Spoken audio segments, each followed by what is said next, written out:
গানের কথাগুলো শুনবেন, গানের কথাগুলো শুনবেন। আমার গানটা ভালো না লাগলেও আমার গলায় কথাগুলো শুনবেন, বড় সুন্দর কথা রবীন্দ্রনাথ। সবারও মাঝারে তোমারে স্বীকার করিব হে, করিব হে। সবারও মাঝারে তোমারে হৃদয় বলিব হে, বলিব হে। সবারও মাঝারে তোমারে স্বীকার করিব হে, করিব হে। শুধু আপনার মনে নয়, আপনার ঘরের কোণে নয়, শুধু আপনার মনে নয়, আপন ঘরের কোণে নয়, শুধু আপনার রচনার মাঝে নয়। তোমার মহিমা যেথায়ু জল রহে, সেই সভা মাঝে তোমারে স্বীকার করিব হে, করিব হে।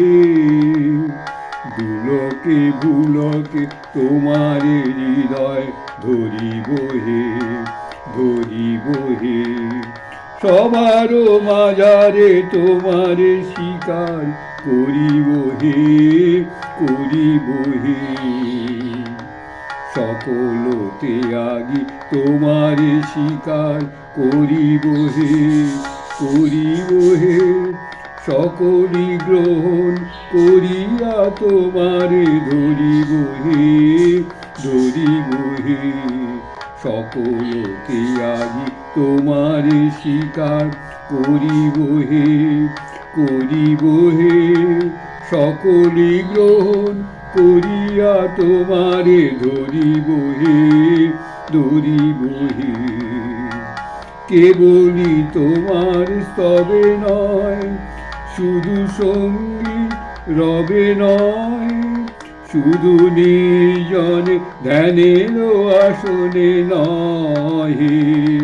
তব সংসার যেথা যা গ্রহ রহে, কর্মে সেথায় তোমারে স্বীকার করিব হে, করিব হে।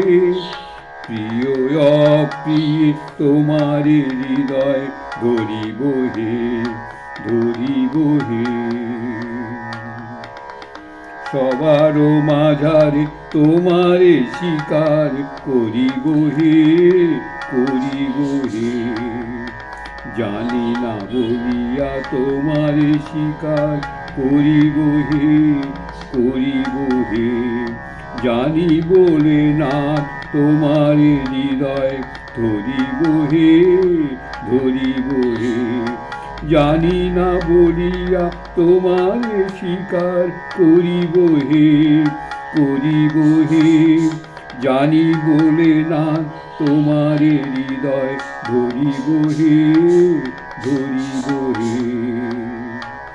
কেবলই তোমার স্তবে নয়, শুধু সঙ্গীত রবে নয়, শুধু নির্জনে ধ্যানের আসনে নহে। তব সংসার যেথা জাগ্রত রহে, কর্মে সেথায় তোমারে স্বীকার করিব হে, করিব হে। শুধু সুদিনের সুযোগে নহে, দুঃখ যেথা আধার করিয়া রহে, নত হয়ে সেটা তোমারে স্বীকার করিব হে, করিব হে। দুঃখ শোক যেথায় আধার করিয়া রহে, নত হয়ে সেটা তোমারে স্বীকার করিব হে, করিব হে। নয়নের জলে তোমারে হৃদয় ধরিব হে, ধরিব হে। নয়নের জলে তোমারে হৃদয়ে ধরিব হে, ধরিব হে। সবারও মাঝারে তোমারে স্বীকার করিব হে, করিব হে। আর রবীন্দ্রনাথের গান শুনলেন, শুধু রবীন্দ্রনাথের গান যদি আপনারা শোনেন মন প্রান্তের দরজা বন্ধ করে একান্তে নির্জনে, তাহলে আপনি আর কিচ্ছু করতে হবে না, সাধন বাঁধন কোনো কিছু করতে হবে না, আপনার ঈশ্বর লাভ হয়ে যাবে। আপনার প্রাণ গলিয়ে দেবে, আপনার যত শক্তই প্রাণ হোক আপনার প্রাণ কিন্তু গলিয়ে দেবে এই রবীন্দ্রনাথের গান এমনই। বুঝতে পারছেন? আপনার প্রাণটা যত কঠিনই হোক, যত নির্দয় হোক, সে নির্দয় কঠিন প্রাণ আপনার গলিয়ে দেবে রবীন্দ্রনাথের গান। ঈশ্বরকে প্রার্থনা করুন, রবীন্দ্রনাথকে প্রার্থনা করুন, কোন গান আপনার কাছে সুটেবল সেই গান আপনি শুনুন, দরজা বন্ধ করে একান্তে শুনবেন। বললাম তো, আপনাকে কোনো সাধন কিচ্ছু করতে হবে না, আপনাকে ঠেলে ঈশ্বরের দিকে নিয়ে চলে যাবে এই রবীন্দ্রনাথের গান এমনই। স্বামীজি আর প্রমোদাবাবুকে লিখছেন, আপনার পত্র এইমাত্র পাইলাম, আপনি জানেন না কঠোর বৈদান্তিক মত সত্ত্বেও আমি অত্যন্ত নরম প্রকৃতির লোক, উহাই আমার সর্বনাশ করিতেছে। এইটুকুতে এড়াইয়া যাই, কত চেষ্টা করি, খালি আপনার ভাবনা ভাবি, কিন্তু বারংবার পরের ভাবনা ভাবিয়া ফেলি। এবার বড় কঠোর হইয়া নিজের জন্য চেষ্টার জন্য বাইর হইয়াছিলাম। এলাহাবাদে এক ভ্রাতার পীড়ার সংবাদ পাইয়া অমনি ছুটিতে হইল। আবার এই ঋষিকেশের খবর, মন ছুটিয়াছে। শরৎকে এক টেলিগ্রাম পাঠাইয়াছি, আজও উত্তর আসে নাই। এমন স্থান টেলিগ্রাম আসিত এত দেরি। কোমরের বেদনা কিছুতেই ছাড়তে চায় না, বড় যন্ত্রণা হইতেছে। পরাজির সঙ্গে আর দেখা করিতে কয়েকদিন যাইতে পারি নাই, কিন্তু তার বড় দয়া, প্রত্যহ লোক পাঠাইয়া খবর নেন আমি কেমন আছি। কিন্তু এখন দেখিতেছি উল্টা সমঝ নিলাম, কোথায় আমি তাঁর দ্বারে ভিখারি, তিনি আমার কাছে শিখিতে চাহেন। বোধহয় ইনি এখনও পূর্ণ হন নাই। কর্ম এবং ব্রত এবং আচার অত্যন্ত বড় গুপ্ত ভাব। সমুদ্র পূর্ণ হইলেই কখনো বেলাবদ্ধ থাকিতে পারে না, নিশ্চিত। অতএব অনর্থক ইহাকে উত্তেজিত করা ঠিক নয় স্থির করিয়াছি, এবং বিদায় লইয়া শীঘ্রই প্রস্থান করিব।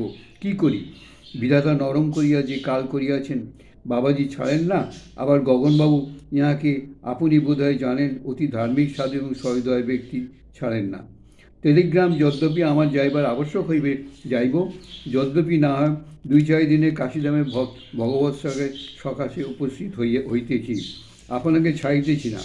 ঋষিকেশে লইয়া যাইব, কোনো ওজোর আপত্তি চলিবে না। শৌচের কথা কি বলছেন? পাহাড়ে জলের অভাব, স্থানের অভাব, স্থানের অভাব, তীর্থ সন্ন্যাসী কলিকালের। টাকা খরচ করিলে সত্রওয়ালারা ঠাকুর ফেলিয়ে যায়, ঘর ছাড়িয়া দেয়। টাকা খরচ করিলে সত্রওয়ালারা ঠাকুর ফেলে ঘর ছেড়ে দেয়, মানে দরকার ঠাকুরকে সরিয়ে দেবে। স্থানের কি কথা? কোনো গোল নেই। এতদিনে গরম আরম্ভ হইয়াছে, অতএব কাশির গরম হইবে না, সে তো ভালোই। রাত্রে বেশ ঠান্ডা, চিরকাল তাহাতে নিদ্রা উত্তমরূপে হইবারই কথা। আপনি অত ভয় পান কেন? আমি দায়ী, আপনি নিরাপদে ঘরে ফিরবেন এবং কোনো কষ্ট হইবে না। ব্রিটিশ রাজ্যে কষ্ট ফকিরের, গৃহস্থের কোনো কষ্ট নেই। ব্রিটিশ রাজ্যের কষ্ট ফকিরের, গৃহস্থের কোনো কষ্ট নেই, ইয়া আমার অভিজ্ঞতা। সাত করে কি বলি, আপনার সঙ্গে পূর্বের সম্বন্ধ, এক চিঠিতে আমার সকল সংকল্প ভেসে গেল, আবার সব ফেলে গুটি গুটি কাশি চলিলাম। ইতি। গঙ্গাধর ভায়াকে এক চিঠি লিখিয়াছি, এবার তাহাকে মঠে যাইতে বলিয়াছি, যদি যান অবশ্যই কাশী হইয়া যাইবেন ও আপনার সহিত দেখা হইবে। আজকাল কাশীর স্বাস্থ্য কেমন? এখানে থাকি আমার ম্যালেরিয়া সম্বন্ধে সকল উপসর্গ সারিয়াছে, কেবল কোমরের বেদনা অস্থির, দিন রাত কনকন করে এবং জ্বালাতন করিতেছে। কেমন করিয়া পাহাড়ে উঠিব ভাবিতেছি। বাবাজির তিতিক্ষা অদ্ভুত, তাই কিছু ভিক্ষা করিতেছি, কিন্তু উপুর হস্তের নামটি নাই, খালি গ্রহণ, অতএব আমিও প্রস্থান। দাস নরেন্দ্র। পুনঃ আর কোনো মেয়ার কাছে যাইব না। স্বামী শিক্ষা হয়েছে, কেন শিক্ষা জানি কেন, এটা ঠাকুর দেখুন, ঠাকুর হচ্ছেন একদম অবতার বরিষ্ঠা। ঠাকুরের আশ্রিত তো, হয়তো পারিবারিক কাছে যদি স্বামীজি প্রথম থেকে স্বামীজি মুক্ত হবে, আমার ধারণা স্বামীজি পহারি বাবার চেয়েও অনেক বড় উচ্চ স্তরের, আমার ধারণা। আপনারা আমাকে ক্ষমা করবেন, কিন্তু আমার ধারণায় স্বামীজি পহারি বাবার চেয়েও অনেক উচ্চ অবস্থার মানুষ। আর কোনো মিয়ার কাছে যাইব না আমি। আর কোনো মিয়ার কাছে যাইব না। আপনাতে আপনি থেকে মন, যেও না কো কারু ঘরে। যা চাবি তাই বসে পাবি, খোঁজো নিজ অন্তঃপুরে। পরম ধনই পরশমণি, যা চাবি তাই দিতে পারে। এমন কত মণি পড়ে আছে চিন্তামণির নাচদ্বারে। এই স্বামীজি এই গানটা গাইলেন। আগে আমার আমার প্রাণের কথা, এই বয়সে এটাই বুঝেছি, কোথাও যেতে হবে না। আপনি দক্ষিণেশ্বর, কেদারবদ্রী, সোমনাথ সব নিজের ঘরে নিয়ে চলে আসতে পারেন, আপনার ঠাকুর ঘরের মধ্যে নিয়ে চলে, আপনার সঙ্গে নিয়ে চলে আসতে পারেন। কোথাও যেতে হবে না, কোথাও যেতে হবে না। আমি একজন, কী বলবো, ঈশ্বর দোষটা কী, তাঁর ইচ্ছে। তা আমি এমন একজন মায়ের সঙ্গে আমার সাক্ষাৎ হয়েছে, যার ইচ্ছেতে ঈশ্বর দর্শন হয়ে যেতে পারে, যার ইচ্ছে মাত্র। তো তিনি আমাকে বলেছেন, তিনি আমাকে একবার শুনিয়েছেন, তীর্থভবন পরিশ্রম বৃথাই মনের ভ্রম, পরমার্থ শ্রী গোবিন্দ চরণ, যেটা আপনার হৃদয়ের মধ্যে রয়েছে। এই হচ্ছে পরমার্থ, ঈশ্বর তীর্থভবন পরিশ্রম। ওই জন্য স্বামীজি বলছেন যে আর কোনো জায়গায় যাবো না, আপনি আপনাতে আপনি থেকে মন। এখন সিদ্ধান্ত এই যে রামকৃষ্ণের জুড়ি আর নেই, সে অপূর্ব সিদ্ধি আর সে অপূর্ব অহেতুকী দয়া, প্রগাঢ় সহানুভূতি বদ্ধ জীবনের জন্য এই জগতে আর নেই। হয় তিনি অবতার, যেমন তিনি বলিতেন, নিজেই বলিতেন, অথবা বেদান্ত দর্শনে যাকে নিত্যসিদ্ধ মহাপুরুষ লোকহিতা মুক্তরূপী শরীর গ্রহণকারী বলা হইয়াছে, নিশ্চিত নিশ্চিত তিনি সে মতি এবং তার গোসানাই পাতঞ্জলোক্ত মহাপুরুষের পরিবাণ সত্তা। তাহার জীবদ্দশায় তিনি কখনো আমার প্রার্থনা গড়মঞ্জুর করেন নাই, আমার লক্ষ্য অপরাধ ক্ষমা করিয়াছেন। এত ভালোবাসা আমার পিতামাতার কখনো বাসেন নাই। আবার বলছি দেখুন, এত ভালোবাসা আমার পিতামাতা কখনো বাসেন নাই।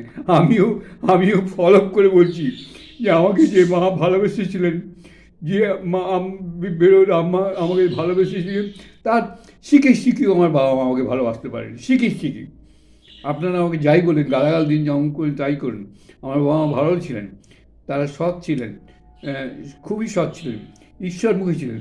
কিন্তু ওই আম্মার মতন আমাকে কেউ ভালোবাসতে হবে না, তার করা ভালোবাসতে পারেনি আম্মার মতন। স্বামীজিও সেই একই বাক্যে বলছেন যে এ ভালোবাসা আমার পিতামাতার কখনো বাসেন নাই, ইহা কবিত্ব নয়। আবার বলছি, এটা আমার কবিত্ব নয়, অতিরঞ্জিত নয়। আমিও বলছি আবার, এটা আমার অতিরঞ্জিত নয়, ইহা কঠোর সত্য এবং শিষ্য মাত্রই জানে। বিপদে প্রলোভনে ভগবান রক্ষা করো বলিয়া কাঁদিয়া সারা হইয়াছি, কেউ উত্তর দেয় নাই। কিন্তু এই অদ্ভুত মহাপুরুষ অবতার যাই হোক, নিজে অন্তর্যামী গুণে আমার সকল বেদনা জানিয়া নিজে ডাকিয়া জোর করিয়া সকল অপহৃত করিয়াছেন। একই ঘটনা আমার ক্ষেত্রেও ঘটেছে। বিশ্বাস করবেন না করলে আমার মুখ দিয়ে বেরিয়ে আসছে, আমার প্রাণ থেকে বেরিয়ে আসছে এই কথাটা। একই ঘটনা স্বামীর মধ্যে আমারও হয়েছে। যখন কেউ পাশে এসে দাঁড়ায়নি, তখন এই মা এসে আমার পাশে দাঁড়িয়েছেন, আমার জন্য সব করেছেন, ওকালতি করেছেন, সুপ্রিম কোর্টে জাজের মতন কাজ করেছেন। যদি আত্মা অবিনাশী হয়, যদি এখনও তিনি থাকেন, আমি বারংবার প্রার্থনা করি, অপরাধ দয়া নিধে হে মমবৈক্য শরণদাতা রামকৃষ্ণ ভগবান, কৃপা করি আমার এই নরশ্রেষ্ঠ বন্ধুবর সকল মনোবাঞ্ছা পূর্ণ করো। আপনার মঙ্গল, সকল মঙ্গল এই জগতে কেবল তাহাকে অহেতুক কৃপাসিন্ধু দেখিয়াছি, তিনিই করুন শান্তি শান্তি শান্তি। পুনঃ পত্রপাঠ উত্তর দিবেন নরেন্দ্র। আহা, স্বামীজি আমার মনের প্রাণের কথাগুলো বললেন, সত্যি তাই। এইরকম গুরুর সঙ্গে যার দেখা হয়, এরা মহাপুরুষের সঙ্গে যার দেখা হয়, তার এইরকমই ভাব হবে, হতে বাধ্য। স্বামীজি বিরাট বড় আধার, স্বামীজির ওই বিরাট বড় আধারকে গড়িয়ে দিয়েছেন।